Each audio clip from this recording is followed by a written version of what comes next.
Γιώργο μου. Καλώς τη βασίλισσα της Αγίου Δημητρίου, Εγνατία, Τσιμισκή, Λεωφόρο Νίκη. Η Ελισάβετ είναι τίποτα μπροστά σου. Πες μου τι θες, κορίτσι μου. Θέλω να αλλάξω αυτή την κλειδαριά. Αυτή είναι η πόρτα, Γιώργο μου, για δες την έχεις. Θα δω στην αποθήκη, πάνε εσύ δίπλα στο μαγαζί και θα έρθω από εκεί να σου πω.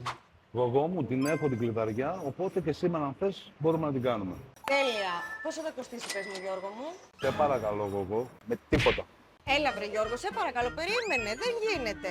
Ξέχασέ το. Κάνατε νυχάρες στην κόρη μου, δεν την έχω δει τόσο χαρούμενη, οπότε δεν υπάρχει περίπτωση να σε πάρω λεφτά. Δεν υπάρχει καμία περίπτωση. Άλλο το ένα, άλλο το άλλο, Γιώργο. Θα σε πληρώσω κανονικά.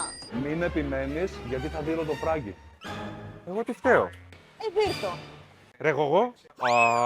Είπες ρε τη Γογό. Τι ρε! Τελικά δεν τις γλιτώνεις τις πάπες. Λοιπόν, για να τελειώνουμε, δεν το συζητάω, δεν θέλω τίποτα. Εσύ μην ξεφυσάς, για να σε ρωτήσω. Πότε θα το στεφανώσεις το κορίτσι? Για του χρόνου λέμε. Είναι μέσα στο πρόγραμμα. Κανόνισε, μέσα στο 26 θα την έχεις παντρευτεί, γιατί το ξύλο δεν θα το γλιτώσεις. Φράγκη. Ακούς? Ακούω να λες.